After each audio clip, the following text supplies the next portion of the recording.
असीम सौंदर्य और पवित्रता के प्रतीक इस ग्राम गुरेरा को नमन करता हूँ। इस स्कूल के वैविध्यमान प्रतिष्ठा को नमन करता हूँ। इस वट वृक्ष जिसकी छाँव में यह विद्यालय परिवार फल फूल रहा है, ऐसी कृतज्ञता, अभिबोध और जीवन सौंदर्य के पारखी आर्या परिवार को नमन करता हूँ।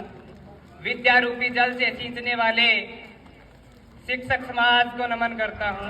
मंचस्थ और विद्वत समाज और देश के जिगर को मरहम लगाने की एकमात्र आशा मेरे प्यारे साथियों, आज मैं मेरे कुछ विचार और डायरी के कुछ पन्नों को लेकर के आपके समक्ष उपस्थित हूँ। आशा करता हूँ मुझे पूरे धैर्य के साथ आप सुनेंगे।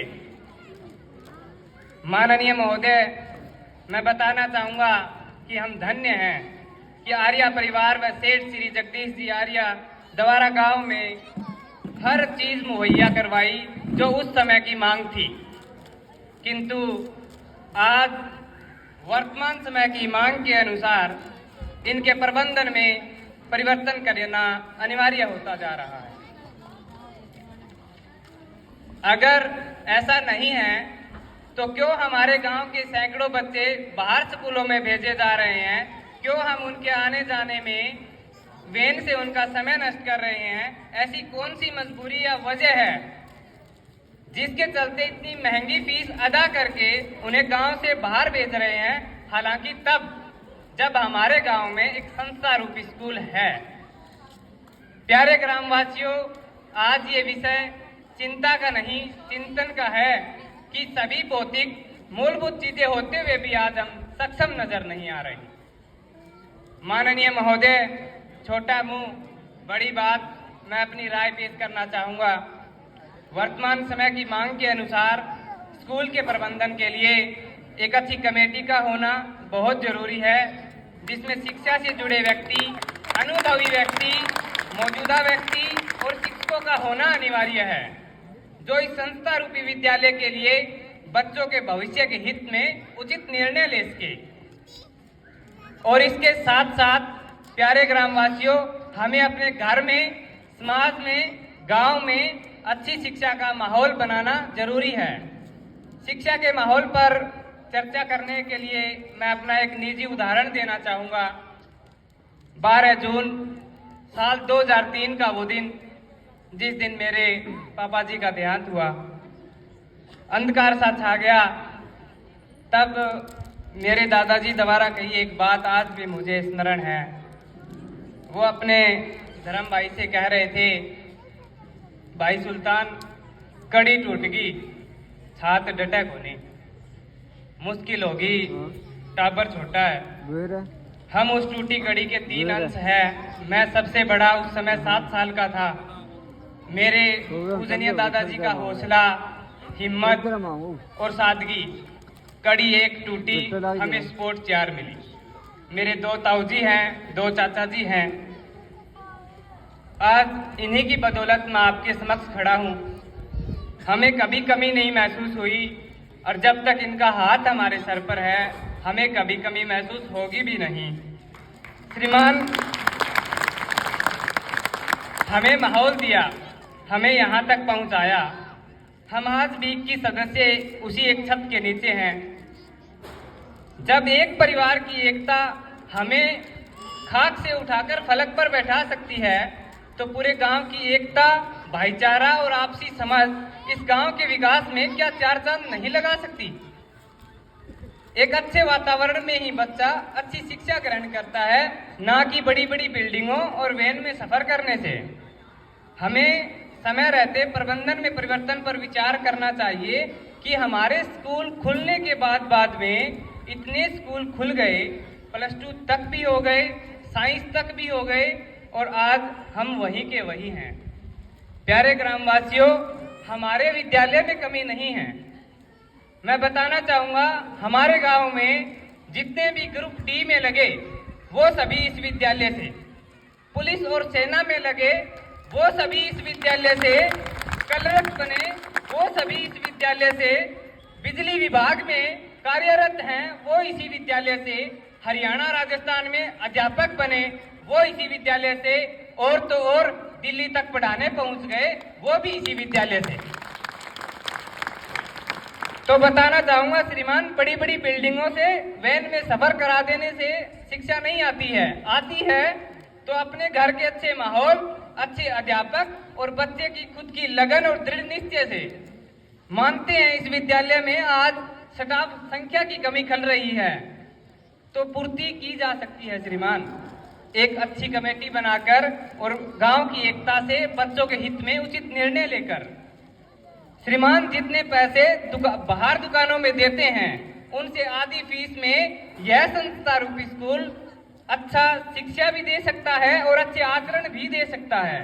और इन बच्चों का वैन का जो समय हम नष्ट कर रहे हैं वो समय भी बचाया जा सकता है और अपना पैसा भी बचाया जा सकता है।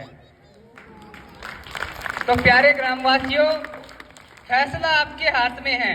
एक बार फिर से आर्या परिवार को गर्व महसूस कराने का कि उनकी जन्मभूमि गांव गुरेरा फिर से बदलाव की भावना लेकर के आया है। और जब वे आए इन स्कूलों में तो लगना चाहिए कि कहाँ आ गई। नई नई पंचायत भी बनी है, वादे भी किए गए हैं।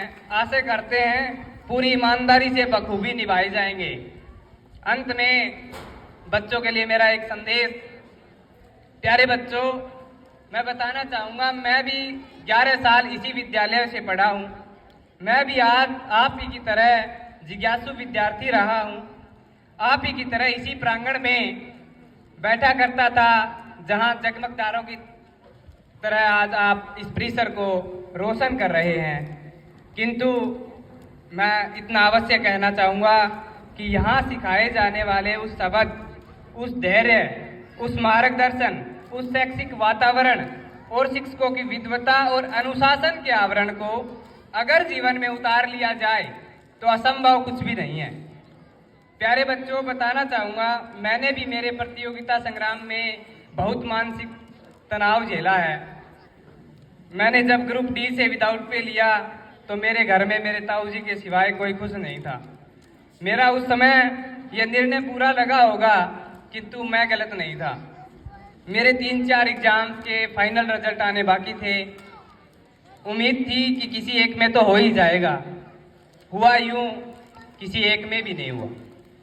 मैं बहुत रोया, कैसे भी करके खुद को समझाया, दृढ़ निश्चय किया और लिखा। शुक्रवार की रात 3 बजे हैं, लिख रहा हूँ कि रो ले बेटा जितना रोना है, 2 दिन है तेरे पास, सोमवार से तुझे ये भी मौका नहीं दूंगा। मैं 2 दिन जी भर के रोया, जी भर के सोया। फिर क्या सब किया ब्लैंक, एक बार फिर से अपने सफर की यात्रा में चल दिया कि मंजिल कहीं है ही नहीं, यात्रा ही मंजिल है। और अपने छोटे भाइयों को भी साथ लेकर के आगे बढ़ा, उन्हें भी प्रेरित किया। जिंदगी का कुछ नहीं भरोसा, फिर क्या सोचना क्या मिलेगा, करते हैं मेहनत जी जान से, जो भी मिलेगा कबूल होगा। मैंने इस सफर की अधिकतर रातें जाग कर काटी हैं। प्यारे बच्चों, जान बचाने की नौकरी तो पाली थी, फिर सोचा चल बेटा अब जान बचाने की बारी है। पक्का इरादा बना लिया था कि तुझ पर भरोसा किया गया है, कुछ करके दिखाना है। तो प्यारे बच्चों, जब हम किसी भी काम के लिए दृढ़ निश्चय करके अपनी यात्रा करते हैं, परिणाम अवश्य मिलते हैं। इस दुनिया में इतना कुछ है देखने को, महसूस करने को, कि हमारे पास थोड़ा भी वक्त नहीं है बर्बाद करने को। सीखने वाले बनिए, सिखाने के लिए पूरा समाज तैयार है। ये सीखो कि सीखना कैसे है, सोचना कैसे है, मुश्किलों के हल खोजना कैसे है। खोजोगे तो कोई सारथी एक अवश्य मिलेगा जो हमें भटके हुए रास्तों में सही रास्ता दिखाएगा। अंत में समय का जाया ना करते हुए मैं अजय ब्रिजलाल कुलरिया दावे के साथ कहता हूँ, आपके पद से विचलित आपके डगमगाए घोड़ों को हाँकने के लिए सज्ज हूँ और हमेशा रहूँगा। लिखे हैं और भी पन्ने बहुत, कभी फिर मिलोगे तो सुनाऊंगा। नहीं करता वादा मंजिल तक ले जाने का, किंतु सही रास्ता जरूर दिखाऊंगा। सादर प्रणाम, जय सिया राम, धन्यवाद। और धन्यवाद करता हूँ इस विद्यालय के मुख्य अध्यापक जी और सभी गुरुजनों का जिन्होंने मुझे काबिल समझा और अवसर दिया इन बच्चों को पढ़ाने का, इन कुछ नया सिखाने का और अपने विचार साझा करने का। मैं खुद को बहुत बहुत सौभाग्यशाली समझता हूँ श्रीमान। आपका एक बार फिर से तहे दिल से धन्यवाद। जय हिंद, जय गुरेरा।